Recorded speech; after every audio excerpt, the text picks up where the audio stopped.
তারাবি অর্থ কি? এ সালাতকে কেন তারাবি বলা হচ্ছে? তারাবিহ শব্দের অর্থ, আবিধানিক অর্থ হচ্ছে বিশ্রাম গ্রহণ করা। সলাতুত তারাবিহ রমজান মোবারকের একটি অন্যতম সৌন্দর্য। সারা পৃথিবীর মসজিদে মসজিদে ঈশা নামাজের পরে, এখন তো আলহামদুলিল্লাহ হাফেজদের, কোরআনে হাফেজদের সংখ্যা প্রচুর। বিভিন্ন মসজিদে কোরআনের হাফেজেরা সুললিত কণ্ঠে পুরা 30 পারা কোরআন মুসল্লিদেরকে নামাজের ভিতরে শোনায়।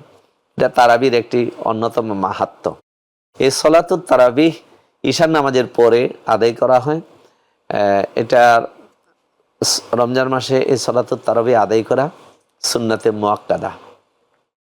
রাসূলুল্লাহ সাল্লাল্লাহু আলাইহি ওয়াসাল্লাম এই সলাত 3 দিন আদায় করছেন সাহাবীদেরকে নিয়ে। পরবর্তীকালে আল্লাহর নবীজি এটা ফরজ হয়ে গেলে উম্মতের উপর ভীষণ কঠিন হয়ে যাবে, সেজন্য তিনি অফ করে দিয়েছেন। তো এই সলাতুত তারাবিহ, তারাবিহ কেন বলা হয়, এটাকে তারাবির সলাত কেন বলা হয়, সেই প্রসঙ্গে আসতে গেলে দেখা যায় যে তারাবি, তারবিয়াতুনের জামা, এটা বহু বচন তারাবি শব্দটা। তো যেই সলাতের মধ্যে অনেকগুলা বিশ্রাম থাকে সেটাই সলাতুত তারাবি।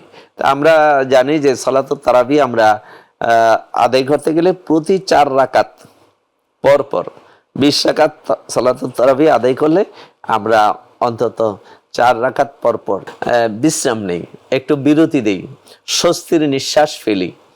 এই জন্য এটার নাম হলো সলাতুত তারাবি, অর্থাৎ বিশ্রাম সমূহের সলাত। আর রমজান মাসে একটি যদি সুন্নাত বা মুস্তাহাব আমলও কেউ করে, অন্য মাসে একটি ফরজ ইবাদতের সমান সওয়াব পাওয়া যায়।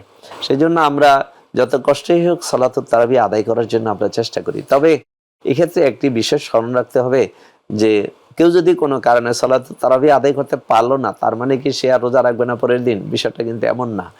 শ্রম সাধনা একটা ফরজ স্বতন্ত্র ইবাদত, সলাতুত তারাবি আরেকটা স্বতন্ত্র ইবাদত। আহসানতা।